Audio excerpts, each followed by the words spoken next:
उसने लिखा है कि हे ईश्वर, तुम्हारे आदेश पर लाखों लोग इस समुद्र के सीने पर महीनों महीनों चलते हैं। हे ईश्वर, तुम्हारे आदेश पर लोग बाग रेगिस्तान पैदल पार करते हैं। वे सब तुम्हारे आदेश पर काम कर रहे हैं। मिल्टन ने लिखा है, they also serve who only stand and wait. जो खड़े होकर केवल प्रतीक्षा कर रहे हैं कि भगवान आदेश देना मैं तैयार हूं, वो भी भगवान का काम कर रहे हैं। अगर स्त्री भगवान को नहीं छू सकती तो फिर तो भगवान को कोई नहीं छू सकता। प्रतिमाओं में पूजा उलझी, विधियों में उलझा भक्ति योग। मैंने कविता लिखी थी कभी।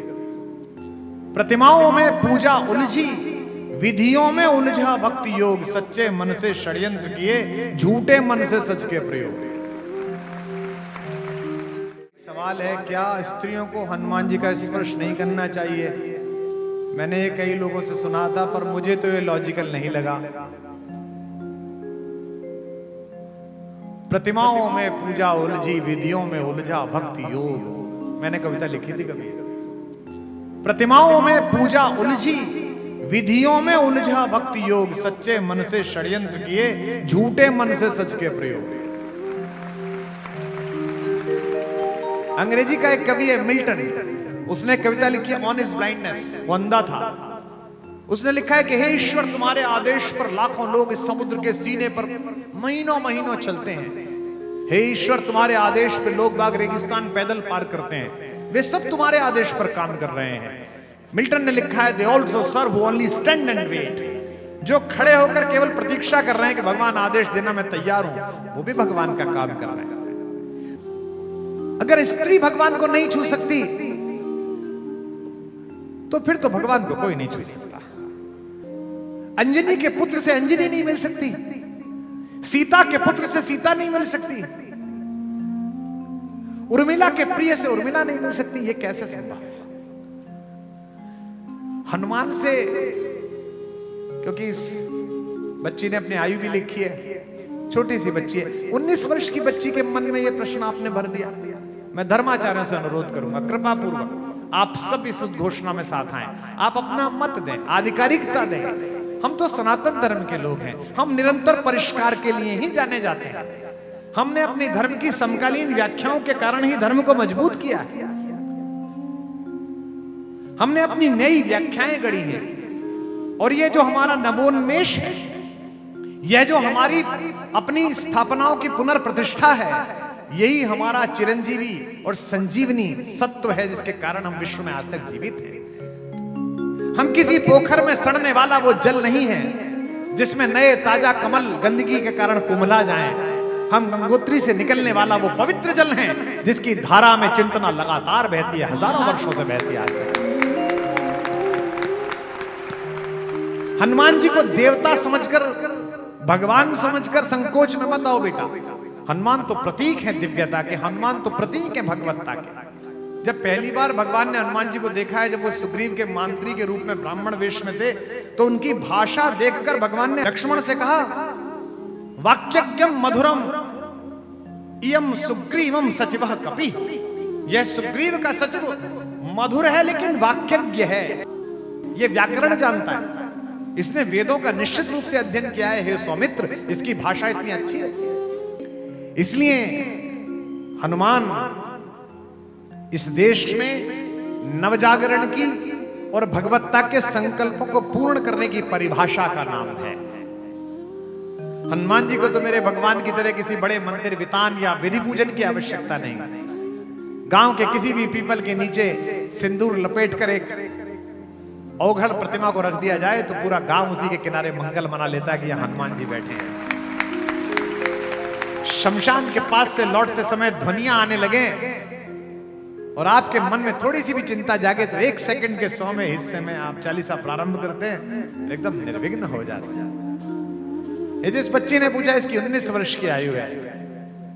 मैं अपनी बेटी से भी, इस बेटी से भी कहता हूं, निर्विघ्न होकर भगवान की पूजा करो, निर्विघ्न होकर भगवान का स्पर्श करो, निर्विघ्न होकर उनको पूजन अर्पित करो। हो सकता है कुछ परंपराएं आपसे मना करें, लेकिन मैं तो इस धर्म में हूं जहां प्रत्येक प्रकार की परंपरा को जीवित रहने का स्थान मिला है।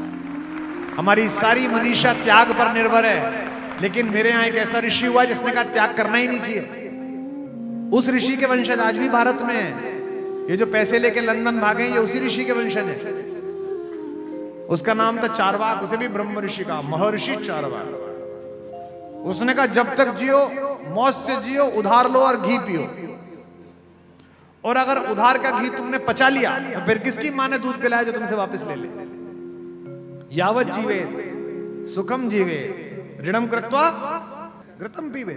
इसको भी महर्षि का। लोगों ने कहा तू ये नहीं कहा कि अरे तो नालायक इसको बाहर निकाल दो, नहीं, उनकी अवधारणा, उनका दर्शन है। आप मानो मत मानो, मैं अपनी व्याख्या कह रहा हूं, हो सकता है आप ना मानो, किसी और की मानो, मैं भी उनकी मानने लगूंगा अगर होगा। यही तो भारत है। इसलिए हनुमान जी को जगाने के लिए जामवंतों की आवश्यकता है। हे पवन तनय अंजनी लाल अपनी तंद्रा को त्यागो तुम। जितने युवा बैठे हैं मैं इन्हें आमंत्रित करता हूं इस देश के निर्माण के लिए। जब 100 वर्ष भारत के स्वाधीनता के हों, तब आज जो भी काम कर रहे हो, व्यापार कर रहे हो, इंजीनियरिंग कर रहे हो, डॉक्टरी कर रहे हो, घर में काम कर रहे हो, घर को संभालने वाली महिलाएं हैं, होम मेकर्स हैं, ये संकल्प लें कि 100 वर्ष जब भारत पूर्व हो तो जो भारत 1000 वर्ष पहले अपने स्वर्ण सिंहासन से च्युत हुआ था षड्यंत्रों की वजह से, वो आध्यात्म से लेकर व्यापार तक और शक्ति से लेकर प्यार तक विश्व गुरु बन सके। ये हनुमान की चेतना आप अपने अंदर जागृत। हे पवन तनय अंजनी लाल अपनी तंद्रा को त्यागो तुम, संपूर्ण शक्ति के साथ साथ हे राम दुलारे जागो तुम। हे कामरूप शंकर स्वरूप बजरंगी नाम तुम्हारा है, अपने जीवन को याद करो यह जंगी काम तुम्हारा है।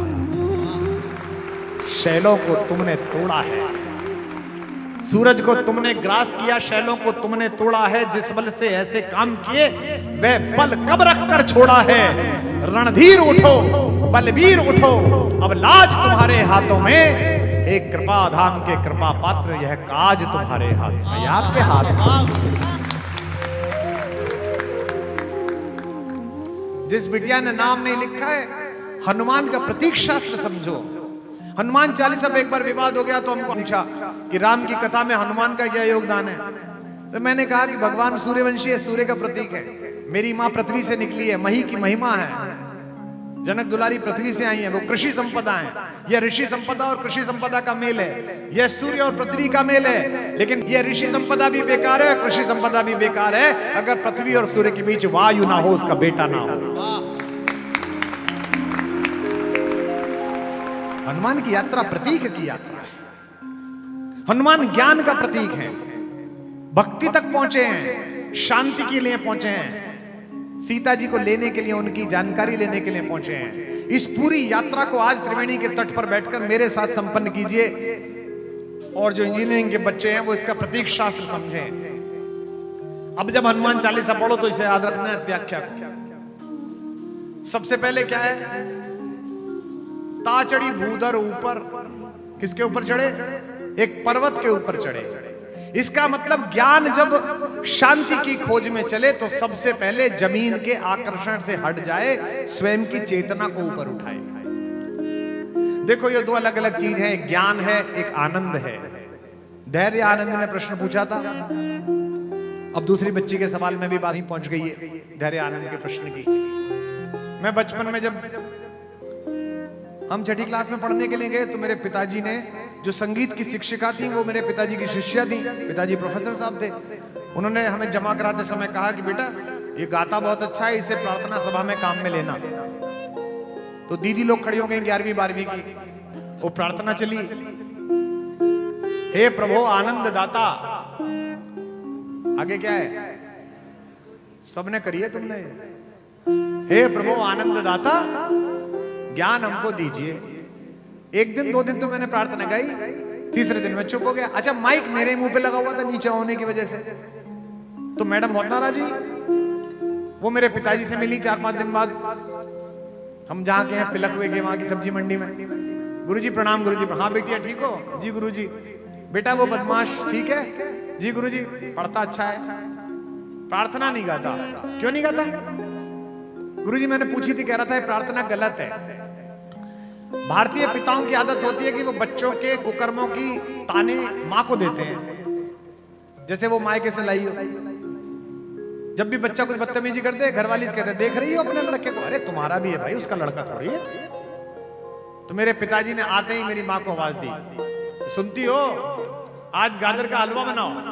मेरी माँ ने पूछा क्यों? अरे बोले तुम्हें सूचना ही नहीं मिली, तुम्हारे घर में तुलसीदास जी पैदा हुए। महा कभी पैदा हुआ भाई। मेरी माता समझ गई कि कुछ गड़बड़ हो गई। उन्होंने पूछा क्या हो गया? बोले पूछिए इनसे, बुलाइए यहाँ आइए, खड़े हो जाइए। हम खड़े हो गए अपराधी की तरह। क्यों नहीं गाते हो प्रार्थना? मैंने कहा जी वो प्रार्थना गलत है। हमारे पिताजी हिंदी के प्रोफेसर बोले देखो ये आए, पूरी दुनिया गा रही है इस प्रार्थना को, देखो ये 10,000 लोग भी गा रहे हैं और ये बता रहे प्रार्थना गलत है। तो मेरी मम्मी ने धीमे से पूछी भैया क्या होगा? लल्लू का आवाज है गई, काय गलत है गई? हमारी माँ ब्रज के क्षेत्र की है। तो मैंने कहा अम्मा प्रार्थना गलत है। बोले क्यों? मैंने कहा वो प्रार्थना में शुरू में ही कह रहे हैं भगवान जी कि मैं आनंद देने वाला हूं और अपन ज्ञान मांग रहे हैं उनसे। अब त्रिवेणी घाट पर बैठे हुए लोगों, हीरे की दुकान पे हींग खरीदने कौन जाता है?